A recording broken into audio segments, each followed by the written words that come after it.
সুব্যবস্থা ছিল না। ভারতবর্ষের যশস্বী প্রধানমন্ত্রী নরেন্দ্র মোদীজির নেতৃত্বে আজকে ত্রিপুরা রাজ্যে 3,71,000 পরিবার আজকে ঘর পেয়েছে। আমরা অতীতে দেখতাম বামফ্রন্ট যখন সরকারে ছিল দীর্ঘ 25 বছর একটা ঘরের জন্য কমিউনিস্টের কাছে কৃত্য দাসত্ব থাকতে হতো, ঘরের টাকা আত্মসাৎ হতো, কেন্দ্র থেকে যে টাকা আসতো সেই টাকা ঘরের টাকা সঠিকভাবে যে ঘর পেয়েছেন সে পেত না পরিবারটা। আমাদের যশস্বী প্রধানমন্ত্রী নরেন্দ্র মোদীজির নেতৃত্বে আজকে ডাইরেক্ট অ্যাকাউন্টে টাকা ঢুকে, কোনো আত্মসাৎ নয়, কোনো মাঝপথে কোনো যে টাকা আত্মসাৎ হবে সেই ব্যবস্থা নেই। আজকে ডাইরেক্ট টাকা ঢুকে অ্যাকাউন্টে যারা ঘর পেয়েছেন। অনেক মা মাসিরা আছেন একটা বৃদ্ধা ভাতার জন্য বামফ্রন্টের কাছে কৃত্য দাসত্ব হয়ে থাকতেন। তারা ভাবতেন একটা পরিবারকে ভাতা দিয়েছে মানে এই পরিবারটাকে কিনে নিয়েছে। 700 টাকার ভাতা ছিল। আমাদের সরকার, ভারতীয় জনতা পার্টির সরকার আসার পর 700 টাকার ভাতা থেকে 1000 টাকা করা হয়েছে। তার কিছুদিন পরে আবার 2000 টাকা করে ভাতা করা হয়েছে। আজকে ত্রিপুরা রাজ্যের যদি মানচিত্রে আমরা দেখি, বামফ্রন্টের 25 বছর শাসনে 11,000 মানুষ মাত্র ভাতা পেত। আজকে ভারতীয় জনতা পার্টির সরকার প্রতিষ্ঠিত হয়েছে, আজকে 5 লক্ষ লোক 2000 টাকা করে ভাতা পাচ্ছে। যারা মানসিক রোগী আছেন তাদের ভাতা 5000 টাকা করেছে ভারতীয় জনতা পার্টির সরকার যশস্বী প্রধানমন্ত্রী নরেন্দ্র মোদীজির নেতৃত্বে। আজকে জনজাতি এলাকাতে যারা সমাজপতিরা আছেন, দীর্ঘ 25 বছরের বাম শাসনে এই সমাজপতিদের দাবি ছিল ভাতার জন্য, কিন্তু বামপন্থ এই সমাজপতিদের জন্য ভাতা দেয়নি। আমার রাজ্যের মাননীয় মুখ্যমন্ত্রী প্রফেসর ডক্টর মানিক সাহার নেতৃত্বে আজকে সমাজপতিদের জন্য 2000 টাকা করে ভাতা দেওয়া শুরু হয়েছে। বর্তমানে সেটা 5000 টাকা করা হয়েছে। এই উল্লেখযোগ্য সাফল্য আজকে জনজাতি হোক, আজকে বিশিষ্ট সমাজসেবী হোক, আজকে ভারতবর্ষের এই ছোট্ট ত্রিপুরা রাজ্যের গরিব মেহনতি মানুষ হোক, সরকার তাদের পাশে গিয়ে দাঁড়িয়েছে। আমরা দেখেছি এই 25 বছরের বাম শাসনে যারা কৃষক সভার নাম দিয়ে সারা ভারতবর্ষের কৃষকদের কিভাবে বিভ্রান্ত করেছিলেন। আজকে ত্রিপুরা রাজ্যের 2,47,000 কৃষক আজকে কিষাণ সম্মান নিধি পায়। ভারতীয় জনতা পার্টির আজকে সরকার প্রতিষ্ঠিত হওয়ার পর এই যে রাস্তা দেখুন, আজকে আগরতলা থেকে ধর্মনগর আগে যেতে 6 ঘন্টা সময় লাগতো। সকালবেলা যদি গাড়িতে বসতেন, সন্ধ্যার সময় গিয়ে ধর্মনগরে বসতেন। আজকে 3 ঘন্টায় আগরতলা থেকে ধর্মনগরে যাওয়া যায়। সেই ব্যবস্থা করেছেন যশস্বী প্রধানমন্ত্রী নরেন্দ্র মোদীজি।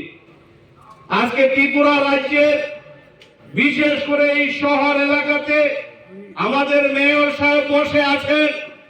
আপনারা দেখছেন এই বন্যার সময় কিভাবে শহরে জল উঠত, মানুষ পরিবার কিভাবে তারা অসহায় ছিল।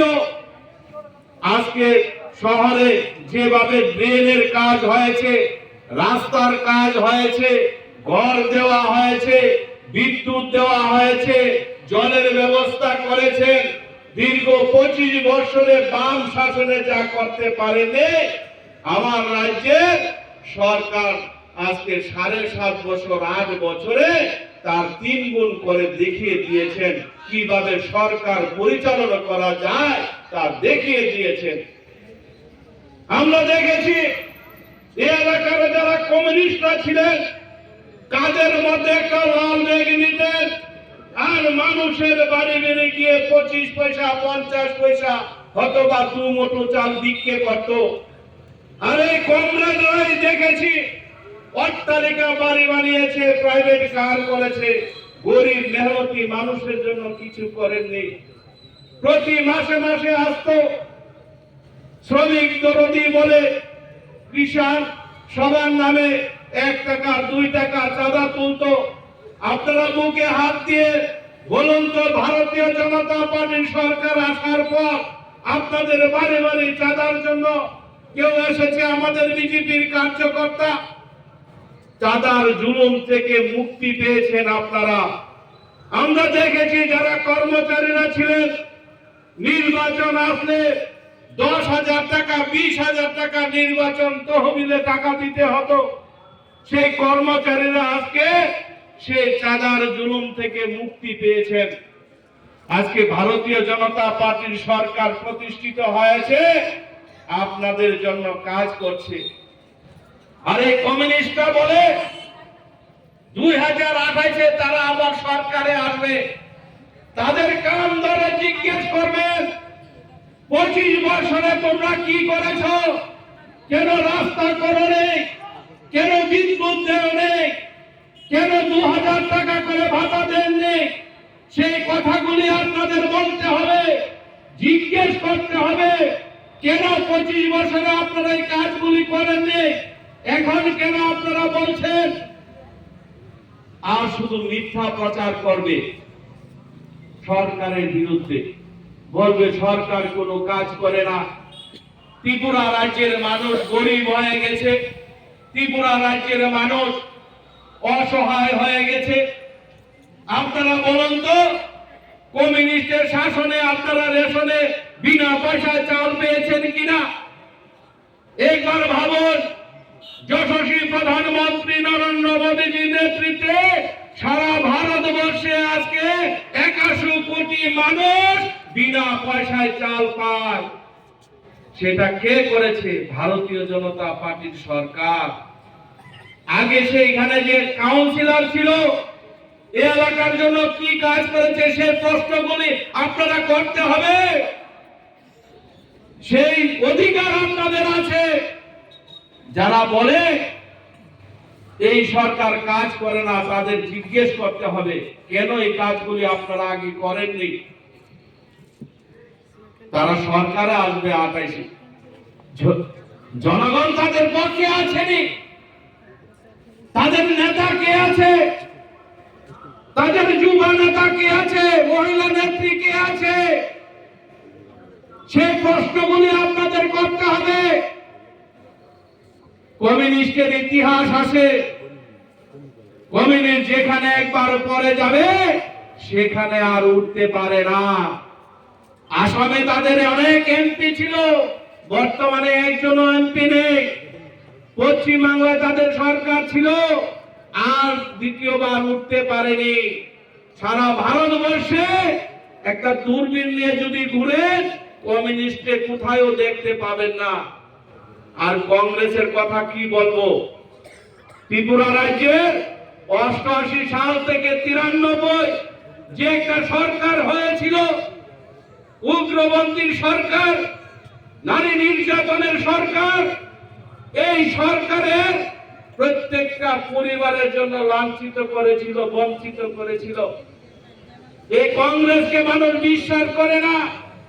2018 সালে সারা রাজ্যের মানুষ, বিশেষ করে মাতৃশক্তিরা জাগ্রত হয়েছিল বিজেপি সরকার আনতে হবে। আর এখানে এলাকার যারা কংগ্রেস করতেন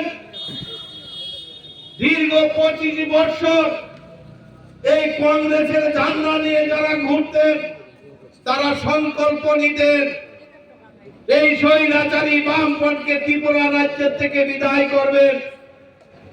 তাদের পরিবার ধ্বংস হয়ে গিয়েছিল। কংগ্রেস করতে করতে তাদের ছেলে মেয়েদের কোনো চাকরি হয়নি, পরিবার ধ্বংস হয়ে গিয়েছিল।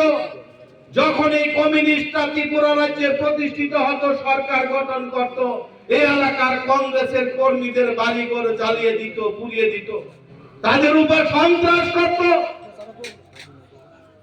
5 বছর পর আবার এসে এই কংগ্রেসের লিডার বলতো, আমরা এবার আইতাছি, আমরা এবার আয়া পড়ো। এই কথা বললে এই কংগ্রেসের কর্মীরা আবার এই নির্বাচনের কাজে লাগাতেন। দিল্লির ওই কংগ্রেসের সোনিয়া গান্ধী আর মনমোহন সিং আর ওই ত্রিপুরা রাজ্যের কংগ্রেসের লিডারশিপ মিলে ত্রিপুরা রাজ্যের মানুষের ভাগ্যটাকে বিক্রি করে দিত। দীর্ঘ 25টা বছর এই কংগ্রেসের কারণে এই কমিউনিস্টরা রাজত্ব করে গেছে বন্ধুগণ। তাই কংগ্রেসকে মানুষ আর বিশ্বাস করতে পারে না। আর এই কমিউনিস্ট ত্রিপুরা রাজ্যের মানুষকে গরিব থেকে আরো গরিব বানিয়েছে। আজকে আমাদের সরকার প্রতিষ্ঠিত হয়েছে, আমাদের সরকারের পাশে থাকুন। এই এলাকার আপামর জনসাধারণের কাছে, এই এলাকার নির্মাণ শ্রমিক ভাইদের কাছে, যুব সমাজের কাছে, মাতৃশক্তিদের কাছে আহ্বান রাখছি, আপনারা আসুন। আমাদের এই এলাকার যারা নেতৃত্ব দিচ্ছেন, আমাদের যিনি কাউন্সিলর আছেন, ওনার সাথে যোগাযোগ রাখেন, আমাদের সংগঠনের সাথে যোগাযোগ রাখুন। আমাদের যে প্রকল্পগুলি আছে সেগুলির সুবিধা নেন, আমাদের সরকারের পাশে থাকে, সরকারকে সাহায্য করুন। 2028-এ এই ত্রিপুরা রাজ্যের কোন রাজনৈতিক দল, কোন রাজ্যের নেতা ভারতীয় জনতা পার্টিকে হারাতে পারবে না। ভারতীয় জনতা পার্টির সরকার প্রতিষ্ঠিত হবে, সেটা নিশ্চিত। আমি এলাকার আজকের এই যারা আমার বক্তব্য ঘর থেকে শুনছে তাদেরকে ধন্যবাদ জানাই, এবং এখানে যারা উপস্থিত হয়েছেন সবাইকে আমি ধন্যবাদ জানাই। এই এলাকার যারা আপামর জনসাধারণ, ব্যবসায়ী বৃন্দ, আরক্ষা বাহিনী, সাংবাদিকদের সবাইকে আমি ধন্যবাদ জানিয়ে আমার ক্ষুদ্র 2-4টি কথা এখানে শেষ করছি। সবাই